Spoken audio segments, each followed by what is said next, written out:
सुफियान भाई, stock selection कैसे बेहतर की जाए? पता स्टॉक सिलेक्शन में मुझे प्रॉब्लम आ रही है। डिविडेंड को लेके मुझे थोड़ा सा गाइड कीजिएगा। 27 तारीख की सुबह 9:30 बजे जब मार्केट खुलेगी तो मीज़ान बैंक के शेयर्स आपके पास होना लाजमी है। फैसल बैंक के बारे में क्या पोजीशन है कि इसको अगर लॉन्ग टर्म में लेना चाहूँ? तो क्या अब अटलस बैटरी के बजाय ट्रीड बैटरी मुनासिब नहीं होगी? कितने कॉल आती हैं, मुझे सारी लेनी चाहिए?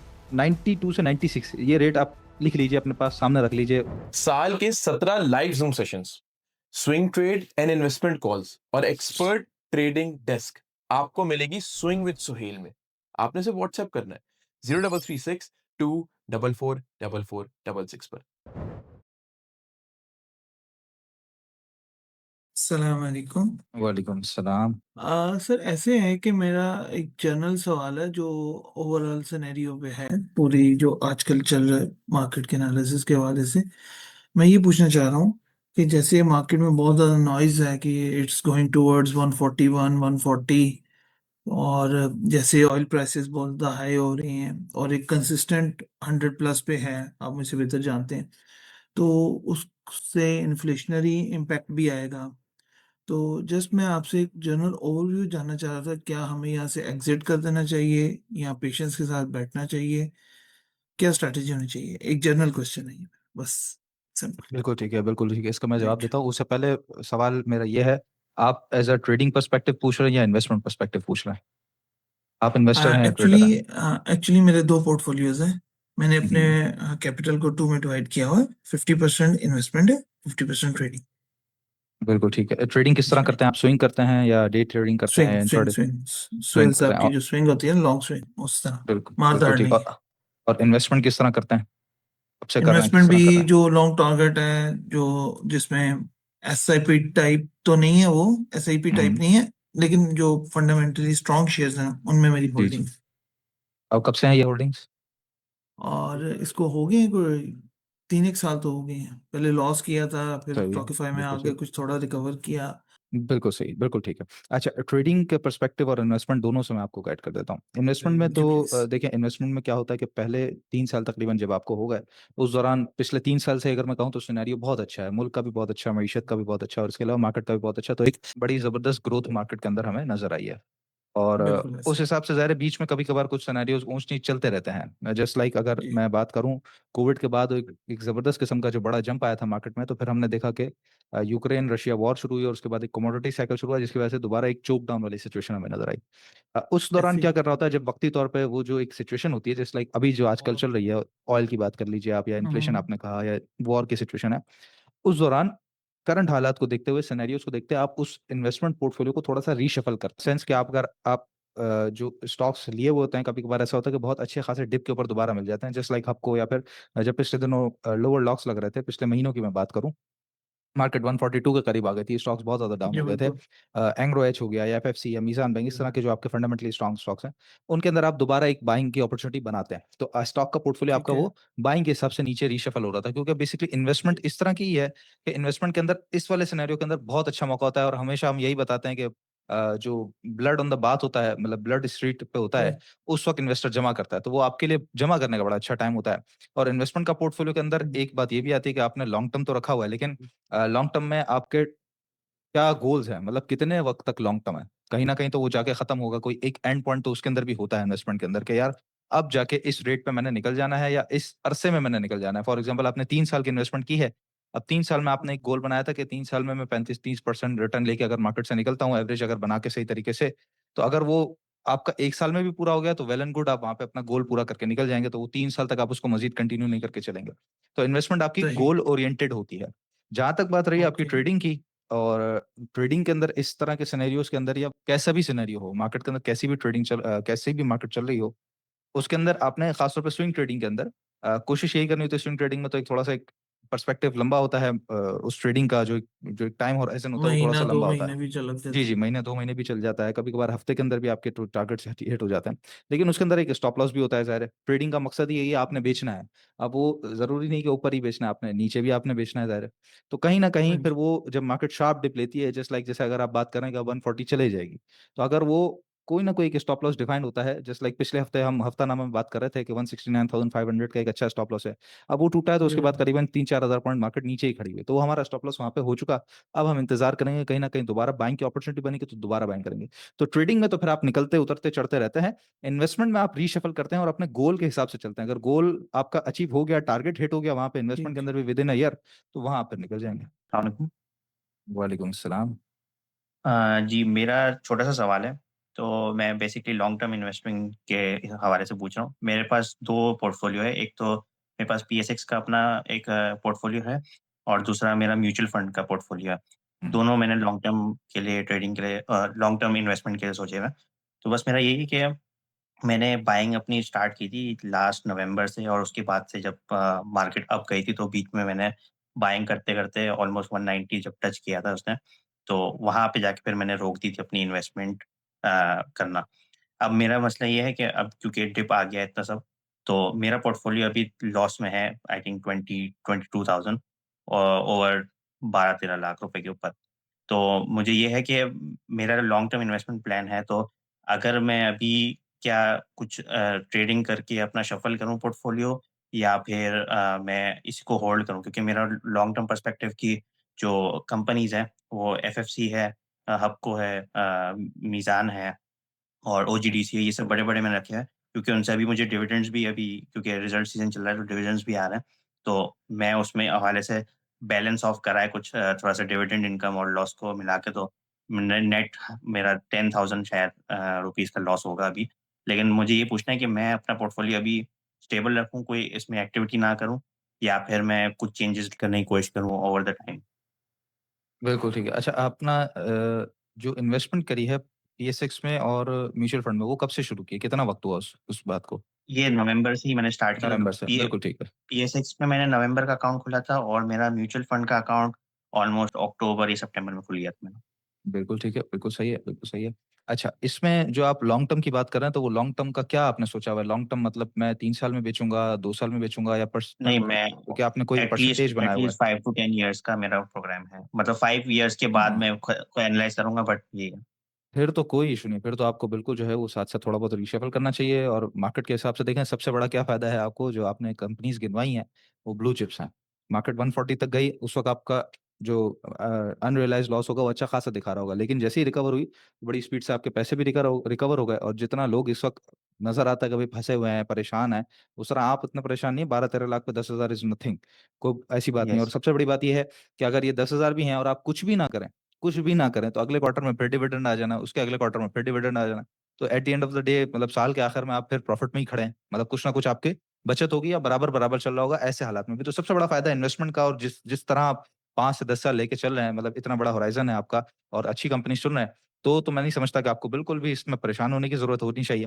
हाँ, आप हालात और वाक़यात पे नज़र रखते रहें, उसकी बुनियाद पे अगर आपको डिप पे स्टॉक्स मिले और आपके पास पैसे रखे हुए हैं, पैसे मौजूद हैं, तो आप उनमें से कोई स्टॉक अगर आपको नीचे मिल रहा है, किसी ने पिछले दिनों में अच्छा डिविडेंड दिया या अच्छी अर्निंग आ गई है, तो आप उसमें पैसा डाल दें कि वहाँ से रिकवरी मज़ीद स्पीड से हो जाएगी और आप उनको लेके चलें, कोई ऐसी प्रॉब्लम वाली बात नहीं है। अगर आपका तो इन्वेस्टमेंट का ही ज़हन आपकी है। रिकमेंडेशन जी, जी, मैं सॉरी, आपकी आपका रिकमेंडेशन ये रहेगी कि इन जो अभी मैंने स्टॉक्स गिनवाए, उसमें मेरा पोर्टफोलियो तो मेरा 15-16 कंपनीज़ का है, लेकिन मेजॉरिटी जो मेरे शेयर्स हैं, ये जो मैंने कंपनीज़ गिनवाई है, उसमें ही मेरे वैल्यू की अमाउंट है। तो इनको मैं और बाय करते रहूँ जब डिप आए तो? अच्छा, 15 से 16 स्टॉक्स हैं, ये थोड़ा-सा ज़्यादा हैं, काफ़ी ज़्यादा हैं। जी। जितनी आपकी अमाउंट है उस हिसाब से मैं समझता हूँ 6-7 मैक्सिमम होने चाहिए, वो काफ़ी रहता है।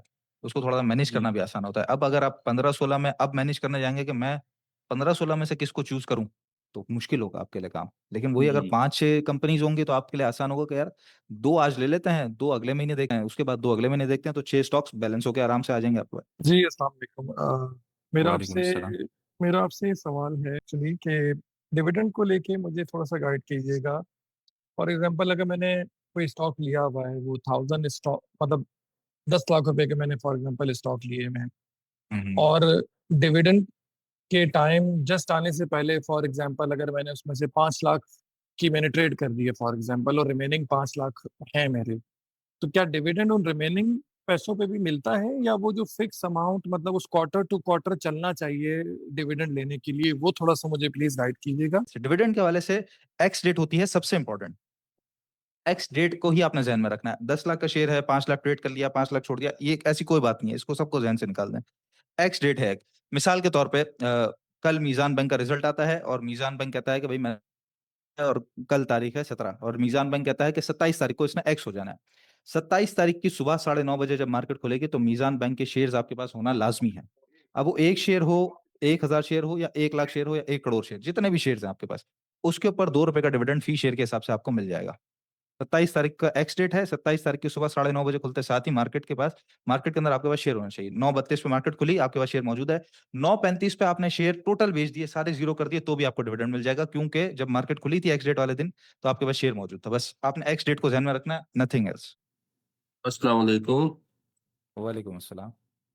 अच्छा सुफियान भाई, मेरी आपसे जो डिस्कशन थी वो ये थी, जी। एटलस बैटरी का मैंने डिस्कस करना था कि जो एटलस बैटरी है, मेरी नज़र में अभी वो शेयर जो है वो इन्वेस्टमेंट वाला नहीं रहा, क्योंकि उसके जो 3 साल पहले उसकी 62 रुपए के करीब अर्निंग थी, फिर उसकी 38 रुपए हुई, फिर उसकी काम पिछले साल 2 रुपए रह गई, इस साल वो तकरीबन 3 क्वार्टर में 8 पैसे की अर्निंग है उसकी। जबकि उसका रेट जो चल रहा है वो तकरीबन 250 रुपए के आसपास चल रहा है, 235-38 रुपए आजकल रेट है। और मेरी जो एक फंडामेंटली ऑब्जर्वेशन है वो ये है कि एटलस बैटरी आहिस्ता-आहिस्ता डिक्लाइन होता हुआ शायद ट्रीड बैटरी के लेवल पे आ जाए। क्योंकि मार्केट में उनकी कोई मार्केटिंग नहीं हो रही, कोई नई प्रोडक्ट वो नहीं लेके आए।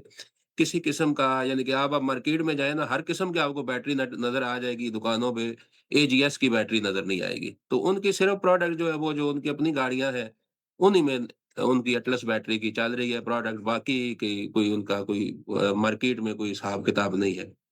तो अगर किसी बंदे ने अभी इन्वेस्टमेंट पर्पज़ से लेना है, तो जिस तरीके से ट्रीड बैटरी चल रही है, तो क्या अब एटलस बैटरी की बजाय ट्रीड बैटरी मुनासिब नहीं होगी कि अगर उनकी इन्वेस्टमेंट बढ़ती जाए, तो अगर आप बंदा उसको साल, 2 साल, 3 साल के व्यू से लेके रखे अभी, तो उम्मीद है कि वो 4 से 5 गुना तक हो जाए? ट्रीट बैटरी के बारे में सवाल किया। देखिए, ट्रीट की जो मैनेजमेंट है वो अब बहुत ज्यादा एक्टिव हो गई है। अगर ट्रीट कॉर्पोरेशन की मैं अपनी बात करूं तो उसके अंदर जो उसने अभी प्रोडक्ट लॉन्च किया, खास तौर पे जिलेट के एग्जिट के बाद, वो जेनेसिस और एस्टेला, तो वो एक समझ लीजिए कि गेम चेंजिंग मोमेंट है उसके अंदर। और फिर साथ ही अगर ट्रीट बैटरी की बात करूं तो वो भी बैटरी के अंदर, लिथियम आयन के अंदर वो काफी एक्टिवली आगे बढ़ रहे हैं। और जिस तरह आप ईवीज का जमाना आ चुका है और जिस तरह सोलर का जमाना है और फिर बैटरीज के ऊपर, इलेक्ट्रिसिटी के ऊपर जो है वो पूरा मामला शिफ्ट हो रहा है सबका, तो उसकी वजह से ट्रीट बैटरी को बहुत बड़ा फायदा हो सकता है। अच्छा, हम पिछले दिनों ही हफ्तानामा में उसका टेक्निकल चार्ट भी डिस्कस कर रहे थे। फंडामेंटली तो आपने जो बात की वो मूवीज हमारा ज्यादा उसके ऊपर नजर रखता है, ईपीएस वगैरह के ऊपर। टेक्निकली जहां तक बात रही तो उसके अंदर बहुत अच्छी और तगड़ी किस्म की एक्यूमुलेशन हो रही है। और जो मुझे रेट नजर आता है, टेक्निकली कुछ वक्त लग सकता है, लेकिन 19 रुपीज का रेट नजर आता है, 19 रुपए, यहाँ से ऑलमोस्ट समझ लीजिए कि आप डबल, 10 रुपए चल रहा है तो 20 रुपए का रेट उसके अंदर नजर आता है। लेकिन ये स्टॉक इस तरह का है कि आपने रख के थोड़ा थोड़ा जमा करके छोड़ दिया, मतलब जिसके अंदर आपको डिविडेंड वगैरह की उम्मीद ना हो, थोड़ा सा हाई रिस्क है लेकिन रिटर्न भी हाई है। हाई रिस्क हाई रिटर्न वाली चीज है। एटलस बैटरी से आप शिफ्ट करना चाहें, बिल्कुल शिफ्ट कर सकते हैं। जैसे अगर आप एटलस बैटरी से 250 का चल रहा है और आप कहें 500, वो थोड़ा सा लगता है कि यार 250 का 500 होने में कुछ ज्यादा ही वक्त नहीं लग जाएगा, ये पॉसिबल है भी या नहीं है। 250 का 300 हो सकता है, 350। लेकिन 10 का अगर मैं 20 कहूं तो वो थोड़ा सा पॉसिबल नजर आता है कि हाँ यार 10 की चीज 20 हो सकती है। ये इतना तो उसके अंदर पोटेंशियल हो सकता है या इतना उसके अंदर जंप आ सकता है कि 10 का 20 तो फौरन से हो सकता है। तो इस तरह आप चांस ले सकते हैं। बाकी एटलस ग्रुप पूरा ही सर, मुझे सिर्फ मोटरसाइकिल्स के अलावा तो ना गाड़ियों में नजर आ रहा है ना बैटरी में नजर आ रहा है। आप सही कह रहे हैं, एटलस बैटरी हो या फिर इसके अलावा होंडा एटलस कार्स हो, वो इतना ज्यादा तो नजर नहीं आ रहा है, ना कोई प्रोडक्ट नजर आ रहा है। हाँ, बाइक्स की जो कैटेगरी है उसमें अच्छा खासा काम कर रहे हैं, उनकी सेल्स भी तगड़ी हैं, सिर्फ एक वही सेगमेंट नजर आता है। ट्रीट बैटरी में बिल्कुल शिफ्ट करना चाहें तो कर सकते हैं। इन्वेस्टमेंट पर्सपेक्टिव से थोड़ा सा रिस्क है, लेकिन रिटर्न भी काफी अच्छा नजर आता है इसमें। स्टॉप लॉस सही यूज नहीं कर पा रहा, और शेयर सिलेक्शन जो है ना, वो भी मुझे लग रहा है कि मेरे से वो भी सही, मतलब एनालाइज नहीं हो पा रहा। तो इसमें आप क्या सजेस्ट कर सकते हैं, एक तो स्टॉप लॉस के हवाले से, और दूसरा ये स्टॉक सिलेक्शन के हवाले से, तो इसमें आप हम्म। क्या गाइडेंस? अच्छा, स्टॉक सिलेक्शन आप क्यों समझ रहे हैं कि बेहतर नहीं हो पा रही आपकी? सुफियान भाई, कोई आइडिया नहीं है। स्टॉक नहीं मतलब सिलेक्शन किस ये बेस पे स्टॉक स्टॉक सिलेक्शन किस बेस पे कर रहे हैं? खुद से कर रहे हैं, चार्ट्स देख रहे हैं, फंडामेंटल्स देख रहे हैं, किसी कोई चार्ट बंदा भी है देख आपके रहे हैं, साथ? फंडामेंटल भी देख रहे हैं, लेकिन स्टिल मुझे कुछ अरसे, अब मैं आपको मिसाल देता हूँ, मैं तो शेयर्स डिस्कस कर सकते हैं ना हम शेयर्स? जी जी जी, बिल्कुल बिल्कुल कर सकते हैं सर। अच्छा, ये अभी कुछ मतलब हफ्ता पहले मैंने मतलब पीपीएल सेल की है। पीपीएल हम्म। में तकरीबन मैंने 30 रुपए पे अपना अपना दोस्त अपना 30 रुपए पे सेल किया मैंने ना, वहां जी, से जी। उसमें 30 रुपए पे एग्जिट किया है। मेरे पास वॉल्यूम में था, वॉल्यूम में भाई, तो पीपीएल से मैंने एग्जिट लिया, बड़ा टाइमली एग्जिट लिया, उसके बाद वो जी, जी, नीचे ही जी। है। तो जी, उसके जी। बाद मैं मतलब अपना मैं चार्ट्स वगैरह देख रहा था, उसमें मुझे नेशनल बैंक बेहतर लग रहा था। मैंने को हुँ, हुँ। 50,000 नेशनल बैंक अपना ना उसमें एंट्री ले ली। अब वो उसमें मुझे को तकरीबन वो मतलब 180 650 पे मैंने ऑलमोस्ट लिया, तो वो अब हुँ। ऑलमोस्ट तकरीबन 180 भी तोड़ गया, 180 पे आ गया होगा। तो इस तरह मतलब उसमें ना मैं स्टॉप मतलब नुकसान भी पीपीएल में होता कितने है। पैसे पीपीएल में कितने पैसे बनाए? एंट्री कहाँ ली और एग्जिट कहाँ हुआ? पीपीएल उसमें मैंने सिर्फ 3 रुपए लिए, सिर्फ 3 रुपए लिए और 6 रुपए के लॉस में खड़े हैं। 6 रुपए हाँ, तो लॉस में खड़ा सिर्फ हूँ। ये तो मैं सबसे बता रहा हूँ, बड़ी 6 रुपए गलती लॉस में यही खड़ा हूँ। है कि आप 6 रुपए लेते लॉस वक़्त में खड़ा हूँ, सिर्फ और आप मेरे से 2 दफा ये अपना मतलब खैर लॉस तो रिकवर नहीं हो रहा था, लेकिन 2 दफा मुझे उसमें से थोड़े से मतलब एग्जिट लेने का अपना मौका मिल रहा था बीच में, अपना कुछ 1.5 रुपया ये ऊपर भी गया अपना नेशनल बैंक, जी, लेकिन मैं जी, जी, उसमें जी। से exit ले नहीं पाया। पता नहीं मतलब अच्छा, am I wrong? मुझे मैं बता मैं रहा हूँ गलती हो नहीं, सकता हूँ, मैं समझ गया, आपकी बात समझ गया, मैं थोड़ा-सा मुझे क्लियर गलती है, करना चाहता हूँ। मुझे ऐसा लग रहा था कि जिस तरह इसको बैंकिंग सेक्टर में मार पड़ी है, जैसा जिस तरह सर बीओबी में काम हो रहा है, मैं जिस समझ तरह गया जी, जी, पूरी सर। मैं आपकी पूरी बात जवाब सुन लें सर, समझ गया। जवाब मैं सुन लें। पूरी बात समझ गया। ब ब बहुत छोटा-छोटा करके मेरे सवाल का जवाब दीजिएगा, बहुत छोटा-छोटा क्विक करते हैं। आप जब मार्केट चल रही होती है, उस दौरान भी चार्ट स्टॉक लेने के बाद भी चार्ट एनालाइज़ कर रहे होते हैं? नहीं। उस मैं दौरान नहीं कर रहे होते? मैं सुफियान भाई क्लोजिंग पे लेता हूँ, मैं मतलब डे टाइम में अपना बाइंग नहीं करता, मैं सिर्फ क्लोजिंग पे बाइंग करता क्लोजिंग पे लेते हैं, तो वो चार्ट उस वक़्त जब मार्केट चल रही होती है, उस वक़्त एनालाइज़ कर रहे होते हैं? हूँ। जी जी जी जी। उस वक़्त एनालिसिस तो इस तरह नहीं होता, उस वक़्त पैरालिसिस होता है, क्योंकि वो चल रहा होता है, मूव कर रहा होता है, वो मूवमेंट ऐसे के ही है, अंदर ही आप ऊँच-नीच करके निकल गए। क्लोजिंग पे ऐसे अगर ही। आपने लेना है, तो फिर वो पिछले दिन की क्लोजिंग पे पहले से आप काम करके बैठेंगे कि भाई ये लेवल्स हैं, इस लेवल के बाद ये क्रॉस करेगा तो मैंने खरीद लेना है। ठीक है, वो आपका तहिया हो गया। वो क्लोजिंग ठीक है। क्योंकि आप उस तरह काम कर रहे हैं, तो वो क्लोजिंग के अंदर आपका तहिया हो गया। तो वो अब ड्यूरिंग द डे भी अगर उस लेवल को क्रॉस करके खड़ा हो जाता है, तो वहाँ भी आप ले सकते हैं सर। और सबसे बड़ी बात ये है इसके अंदर कि आपकी जो क्वांटिटी है वो थोड़ी-सी मैं समझता हूँ कि बड़ी है। आप क्या जब जिस वक़्त ट्रेड कर रहे होते हैं, उस वक़्त जो अनरियलाइज़्ड लॉस और प्रॉफिट हो रहा होता है ऊँच-नीच, उसके ऊपर भी नज़र रख के बैठे होते हैं? देखिए नज़र तो मेरी होती है, बिल्कुल नज़र होती है, लेकिन मैं उसको ज़्यादा वैल्यू नहीं दे रहा होता, क्योंकि मेरा ज़्यादा नहीं, अपना सुफियान ज़्यादा वैल्यू नहीं सर, नज़र होती है नहीं? होती है, होती है, होती है। बिल्कुल सही है। उसकी वजह से ही आपकी डिसीजन मेकिंग नहीं हो पा रही, क्योंकि जब वो 2.5 लाख रुपए ऊपर-नीचे हो रहे होते हैं, तो इंसान नहीं कर पाता उसका फैसला। उसी की जगह पे जब 25,000 रुपए ऊपर-नीचे हो रहे होंगे, तो आप फैसला कर लेंगे। आप आप कि सही कह सिर्फ रहे हैं, पच क्योंकि वॉल्यूम बहुत किस ज़्यादा होता है, कि उसमें सिर्फ अपना 25,000 हैं, जी। वो डिसीजन अ, नहीं ले पा जी, रहा जी, था। बिल्कुल। सबसे बड़ी वजह यही है कि आप अब चूँकि नहीं हो पा रहा, तो सबसे पहली जो कहते हैं ना, डॉक्टर दवाई देता है और आपको रिकमेंड करता है कि भाई आप जो है ना वक़्ती तौर पे मसाले वाला जो खाना है वो छोड़ दो, बीफ खाना छोड़ दो, आप थोड़ी-सी सादा ग़िज़ा पे आ जाओ। तो बस उसी तरह है सर, आप बड़ी क्वांटिटी छोड़ दें। सबसे बड़ा पहला अच्छा, मशवरा आपके लिए यही है, आप बड़ी क्वांटिटी छोड़ दें। आप 10,000, 15,000, मैक्सिमम 20,000 इतने शेयर से काम करें, 5,000 शेयर से काम करें, सिर्फ़ 5,000 2,000 शेयर्स की एंट्री लें। सबसे बड़ा यही है कि अभी इस वक़्त आपने परहेज़ी करनी है। अगर आपने परहेज़ी कर ली और परहेज़ी वाला पीरियड आपका सही चलेगा, तो फिर आप आहिस्ता-आहिस्ता क्वांटिटी बढ़ाइए, फिर आप सही से काम कर सकेंगे। तो उसमें ये होगा, प्रॉफ़िट में तो आप निकल जाते हैं, ठीक है, बहुत अच्छी बात है। सबसे बड़ी बात ये है कि लोग प्रॉफ़िट में नहीं निकल पाते, आप निकल जाते हैं, ये बहुत अच्छी बात है। लेकिन वो नुकसान at the end of the day वहाँ कर लेते हैं कि आप वो नुकसान के अंदर जो है ना, वो जब लॉस में जा रहा होता है, तो आप सोचते रहते हैं कि अब आएगा, अब आएगा, अब आएगा, और उसमें जी, निकलने जी, का मौका जी, मिल रहा है, तो भी आप नहीं निकल पा रहे, क्योंकि आपकी क्वांटिटी ज़्यादा है, जो कि आपका मेंटल ब्लॉक कर रही है। वो आपके सामने जी, बंदूक ताने खड़ी हुई है कि इतनी जी, बड़ी जी, क्वांटिटी है, जी। मैं कैसे सँभालूँ? तो ऐसे ही कुछ होता है, भी ऐसे नहीं ही। है सर, कोई बहुत बड़ी प्रॉब्लम नहीं है, बहुत छोटी-सी प्रॉब्लम है, वक़्ती तौर पे आपने परहेज़ करना है, अपनी क्वांटिटी छोटी कर लेनी है। आप विदिन फ्यू डेज़, क्योंकि आप आदी हैं इस काम के, तो विदिन फ्यू डेज़ आप बेहतर हो जाएँगे। तो सुफियान भाई, स्टॉक सिलेक्शन कैसे बेहतर की जाए? पता है स्टॉक सिलेक्शन में मुझे प्रॉब्लम आ रही है, अपना स्टॉक सर स्टॉक सिलेक्शन जो ट्रेडिंग है ना, जिस तरह की आप ट्रेडिंग कर रहे हैं, वो ज़बरदस्त किस्म का एक ट्रेडिंग कहलाती है, बाय टुडे सेल टुमारो। मैं I am a proper swing trader, proper swing trader, मतलब कोई इन्वेस्टर नहीं हूँ, I am a proper swing ये ट्रेडर। जो आप कर रहे हैं सर, वो स्कैल्पिंग है या बाय टुडे सेल टुमारो, इसमें स्विंग कहीं भी नहीं आता। ये आप चलिए दिमाग स्कैल्पिंग कर दिमाग लें। को अपने थोड़ा-सा इल्यूज़न में रखना चाहते हैं, तो वो एक अलग बात है, लेकिन ठीक है, स्कैल्पिंग है, ये आपने बहुत छोटे से पैसों में निकल जाना है, या फिर आपने आज खरीदना है और कल सुबह-सुबह जैसा हुआ बहुत वैसा छोटे बेच देना पैसे है। लेते हैं, बहुत हाँ, छोटे जी, पैसे जी, लेते जी। हैं, मुझे तो वो ज्यादा नहीं लेते। स्कैल्पिंग कहलाएगी या बाय टुडे सेल टुमारो कहलाएगा, और वो बहुत क्विक ट्रेड्स होती हैं, उसके अंदर लॉस में, प्रॉफिट में आपने बाँध के निकलना होता है। तो उसके अंदर जो स्टॉक सिलेक्शन है, वो यही है कि उस दिन के अंदर जो बेहतर वॉल्यूम लीडर्स हैं, आपने हाँ, सिर्फ़ उन्हीं में रहना है। सिर्फ़ और सिर्फ़ उन्हीं में रहना है। जो बड़े सेक्टर्स हैं, वो पहले आप पकड़ लें, बड़े सेक्टर्स के बड़े स्टॉक पकड़ लें, उनमें जो वॉल्यूम लीडर्स हैं, आप उनमें बैठ जाएँ। जस्ट लाइक एंग्रो एच, अच्छा खासा वॉल्यूम होता है। नेशनल बैंक की आपने मिसाल दी, बहुत अच्छा वॉल्यूम होता है। छोटे में आ जाए के इलेक्ट्रिक, बहुत ही अच्छा वॉल्यूम होता है। सिनर्जी, पीआईबीटीएल, इस तरह अच्छे वॉल्यूम्स होते हैं। थोड़ा-सा ऊपर चले जाएँ, जीएल, तो जो अच्छा, वॉल्यूम आप वाले स्टॉक्स हैं, कतक लामी माफ, मैं आपकी बात काट रहा हूँ, माजर चाहूंगा, इसीलिए मैं पेनी स्टॉक्स पे काम नहीं करता अपना, मैं सिर्फ बहुत ब्लू अच्छी चिप्स बात में है। काम बहुत अच्छी सिर्फ बात ब्लू है। चिप्स में काम। बहुत अच्छी बात है। ब्लू चिप्स के अंदर भी आपने जब आपने एनालाइज कर लिया कि मैंने एफएफसी में काम करना है, एंग्रो एच में काम करना है, मैंने नेशनल बैंक में काम करना है, जीएल में काम करना है, मीजान बैंक में, जो टॉप वॉल्यूम लीडर्स में हमेशा रहते हैं, उनके अंदर उस चीज काम चल रहा होता है, लकी सीमेंट, अटक रिफाइनरी वगैरह, नेशनल रिफाइनरी भी इवन, उसमें से जिसमें आपकी विनिंग ट्रेड्स है ना, वो सामने पहले निकाल के रख लें कि इसमें मैंने अगर 10 ट्रेड किए तो मैं 6 दफा 7 दफा जीता हूँ, या इवन 5 दफा भी मैं जीता हूँ। सही है। तो ये वो जब आपके सामने आ जाएंगी तो ऑटोमेटिकली स्टॉक सिलेक्शन छोटी हो जाएगी, उसमें काम करके देखें, और फिर सेट बाय सेट कोई स्टॉक चल रहा हो तो उसमें इसी तरह 2-5 हज़ार से थोड़ा बहुत रिस्क लें, अगर जीत गए तो थोड़ी थोड़ी क्वांटिटी बढ़ाना शुरू कर दें बस। कितने कॉल्स आती हैं, मुझे सारी लेनी चाहिए? सर सारी तो कभी भी हम रेकमेंड नहीं करते, कभी भी रेकमेंड नहीं करते। हम कहते हैं हमारी टोटल जैसे 5 की लिमिट है तो आपने उसमें से 2 लेनी है, 3 लेनी है, बस दैट्स इट।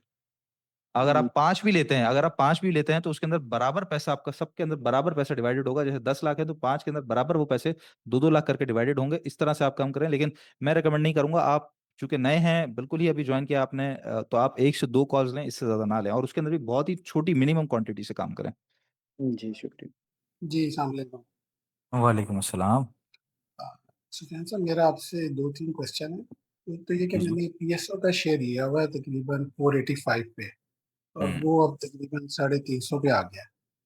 तो उसके बारे में थोड़ी सी सजेशन नहीं थी कि क्या करना चाहिए। दूसरा ये कि जो ये एवरेज आउट करना होता है, ये करना चाहिए शेयर्स में, क्योंकि मेरे कुछ और स्टॉक्स में है उसमें भी लॉस है। फिलहाल तो नहीं एवरेज करना चाहिए, पीएसओ की पोजीशन थोड़ी सी मजबूत होना बाकी है। जो आज मैं रेट्स देख रहा था उसके अंदर 410, ₹410 का रेट मुझे ऐसा नजर आता है कि उससे ऊपर वापस आ गया तो ये दोबारा ₹500, 510, 520, 550 तक क्रॉस कर जाएगा।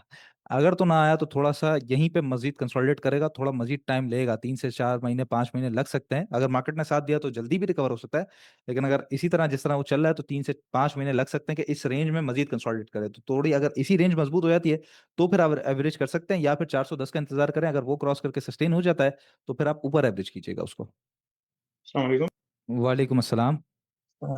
जी मेरा आरडी अकाउंट है, जी और जी सर। मुझे 2 सवाल करते हैं। एक मैपल लीफ के बारे में पूछना है कि मैपल लीफ मैंने 100 पे लिया था, हम्म और अभी उसको एवरेज आउट करना चाहिए, हम्म। या मैं इन्वेस्टमेंट की बात कर रहा हूँ, लॉन्ग टर्म इन्वेस्टमेंट। अच्छा, मैपल लीफ के बारे में बता दूं आपको, 92 से 96 ये रेट आप लिख लीजिए, अपने पास सामने रख लीजिए। 92 से 96, 92 से 96 ये जोन है। अगर इस जोन में मजबूत होकर ऊपर क्रॉस कर जाए तो फिर आपने मजीद खरीद लेना है, क्योंकि फिर उसके बाद जो उसका टारगेट एरिया नजर आता है, वो पहला टारगेट 120 नजर आता है, उसके बाद 140 से 160 तक के उसके टारगेट्स नजर आ रहे हैं मैपल लीफ के, आफ्टर 92 से 96, उस रेंज को क्रॉस करने के बाद। उस रेंज से पहले फिलहाल मैं समझता हूँ रुक के बस देखना चाहिए, पीछे हट के बैठ के उसको। अस्सलाम वालेकुम। वालेकुम अस्सलाम। सुफियान भाई, मैंने पूछना था कि मेरा ना आरडी अकाउंट है। जी जी अभी थोड़ा ही अरसा हुआ शुरू किया है, और छोटी सी अमाउंट से शुरू किया है। तकरीबन मेरा इस वक्त पोर्टफोलियो जो है ना, को 15 लाख के करीब है। जी जी तो मैं पूछना चाहता था कि मैं कोशिश कर रहा हूँ कि 2 तरीके से काम करूँ। एक तो ट्रेडिंग वाला काम, थोड़े हाफ में ट्रेडिंग और हाफ में लॉन्ग टर्म के लिए। तो क्या इसके लिए ये इस एक ही अकाउंट में ठीक है, या कि एक और अकाउंट खुलवा लूं जिसमें लॉन्ग टर्म के लिए रख लूं और दूसरा जो है ट्रेडिंग के लिए? अच्छा, वक्त कितना हुआ सर आपको स्टॉक मार्केट में? अभी तो तकरीबन 1 साल के करीब होने वाला है। अच्छा, जबरदस्त, 1 साल हो गया। और 1 साल में जो 15 लाख है, इसमें क्या आपने इन्वेस्टमेंट की हुई है या ट्रेडिंग की हुई है? इसमें तकरीबन मैं करता तो ट्रेडिंग ही हूँ, स्विंग ट्रेड करता हूँ। अच्छा, कभी सही है। 3-4 दिन बाद, कभी हफ्ते बाद, कभी 10 दिन बाद वो सेल कर देता हूँ। मैं तकरीबन सही है। अभी तक मेरा ख्याल में इसमें, यानी कि आपके ग्रुप में भी हूँ ना इसमें, तो जी जी आता जी। रहता है मैसेज मुझे। तकरीबन इस वक्त तक मेरी अर्निंग जो है ना, वो 2 से 3 मैंने अर्न किया है, लॉस नहीं किया है दो इसमें। 2-3 लाख रुपए अर्न कर लिया। Yes yes. बस ट्रेडिंग जारी रखें सर फिर आप। ट्रेडिंग जारी रखूं? हाँ बिल्कुल बिल्कुल, अगर 1 साल में आपने पैसे बनाए हैं, आप काम बड़े जबरदस्त तरीके से कर रहे हैं, और जिस तरह आपने एक्सप्लेन किया कि मैं हफ्ते महीने के अंदर ट्रेड ले लेता हूँ, उसमें पैसे बचे, मतलब आपको प्रोसेस समझ आ रहा है और अच्छा प्रोग्रेस आप कर रहे हैं, 2-3 लाख रुपए आपने बना लिए हैं, तो मैं समझता हूँ इसी को, स्विंग ट्रेडिंग को ही आप जारी रखें। तो दूसरा एक पूछना था, ये फैसल बैंक के बारे में क्या पोजीशन है, कि इसको अगर लॉन्ग टर्म में लेना चाहूँ? बिल्कुल ले सकते हैं सर, बिल्कुल लेना चाहिए। जैसे मीज़ान बैंक के अलावा जो सेकंड बैंक हमारे नज़र में आता है वो फैसल बैंक ही है, जो कि इस्लामिक है, बिल्कुल काम करना चाहिए उसमें। सुफियान भाई, 2 चीज़ों के बारे में से पूछना था। एक तो ये है कि मैंने जो है ट्रीट के शेयर्स लिए थे और मेक्टर के लिए थे। तो ये जी जी स्विंग ट्रेड की नीयत से लिए थे, और उसके बाद फिर मतलब मार्केट जहाँ पे थी वहां से मार्केट नीचे भी आई और ऊपर भी गई, लेकिन ये दोनों शेयर्स ना बिल्कुल भी हिले नहीं। अब जैसे आप ट्रीट देखें, ट्रीट 37-38 रुपए का चल रहा था और वो 26-27 रुपए मतलब इस रेंज में आके जो है ना बस वो स्टक हो चुका है। हालांकि मैंने एवरेज भी किया था इसको भी और मेक्टर को भी, तो मेक्टर जो है वो एवरेज होके मेरा 335 रुपए का बन रहा है और जो ट्रीट है वो एवरेज में 30 रुपए का आ रहा है। अब आप मुझे ये बताइए कि मजीद अब यहाँ से एवरेज करना चाहिए, यानी मैं एक सैलरी पर्सन हूँ और हर मंथ जो है थोड़े थोड़े से पैसे स्टॉक एक्सचेंज में जी, डालता हूँ। जी, जी, जी, जी। तो अब मुझे किसी नए आइटम में एंट्री करनी चाहिए, लॉस तो मैं नहीं बुक करूंगा जो सही मतलब है, मैंने सोचा था। अब ठीक है। इन्हीं दो आइटम को मजीद एवरेज करता रहूं या अब नए आइटम में एंट्री कर लेनी चाहिए? मेक्टर और ट्रीट के बारे में आप पूछ रहे थे और आपने कहा कि मैं लॉस बुक नहीं करूंगा, तो बिल्कुल लॉस बुक ना करें। दोनों में कोई प्रॉब्लम ही नहीं है, कोई मसला ही नहीं है। जितना हो गया उतना रहने दें। बाकी और मजीद कौन से स्टॉक्स हैं आपके पास? और कोई स्टॉक्स हैं इन दोनों के अब अलावा? इसके अलावा ट्रीट बैटरी है, मतलब ये बस तीन 3। आइटम्स है। जी जी जी, और हाँ, तो नहीं बस है ठीक है, स्टॉक में। आपके लिए काफ़ी हैं सर, तीनों अच्छे स्टॉक्स आपने चुने हैं। जो 2 हैं ट्रीट बैटरी और ट्रीट, वो इस वक़्त मार्केट के हिसाब से बहुत अच्छे हैं, दोनों ने एक्टिव प्रोडक्ट्स निकाले हैं और तीसरा जो मेक्टर है उसने भी बड़ा एक्टिव प्रोडक्ट निकाला है। तो वो कभी-कभार क्या होता है कि हम एक्सपेक्टेशंस रखते हैं और स्टॉक उस तरीके से नहीं चलता, लेकिन पीछे क्या हो रहा होता है कि पीछे वो स्टॉक एक्यूमुलेट कर रहा होता है, अरसे तक एक्यूमुलेट कर रहा होता है। Just like Prema, just like the organic meat, just like SSGC, वो एक फ्लाइंग सीमेंट हो गया या इस तरह बड़ा एक अरसा लंबा गुज़ार देते हैं और उसके बाद इतना बड़ा स्पाइक आता है कि जो आपका जितना पीरियड गुज़र रहा है ना सब्र का, तो वो कुछ दिनों के जी अंदर ही ना बड़ा ज़बरदस्त किस्म का रिटर्न दे देता है और मैं समझता हूँ इन तीनों में पोटेंशियल है। तो इन तीनों को मैं नहीं समझता कि छोड़ना चाहिए। आप छोड़ दीजिए, जैसा है वैसा है। मेक्टर को ज़रा मैं देख लूँगा मज़ीद, मेक्टर को मैंने थोड़ा काफ़ी दिनों से देखा नहीं है, तो उसको मुझे थोड़ा देखना पड़ेगा चार्ट्स के ऊपर क्या पोज़ीशन है। ट्रीट कॉर्पोरेशन करंट रेट पे अच्छा है, अगर आप मज़ीद लेना चाहते हैं तो ले सकते हैं और इसी तरीके से ट्रीट बैटरी भी मज़ीद लेना चाहें तो ले सकते हैं। बड़ा शुक्रिया, बहुत शुक्रिया आप सभी का जॉइन करने का, जो लोग सवाल कर रहे थे, जो लोग अभी तक बैठ के जुड़े हुए हैं, सुन रहे हैं, आप सभी का बहुत शुक्रिया। अच्छा, इसके अंदर 2 चीज़ें जो मैंने ड्यूरिंग द सेशन भी एड्रेस की, एक तो ये कि हमारा जो ट्रेनिंग कोर्सेज़ हैं, टेक्निकल कोर्सेज़, उसको जो लोग लर्निंग की तरफ जाना चाहते हैं, वो लाज़मी सीखिएगा, ठीक है? वो बहुत ज़रूरी है आपके लिए।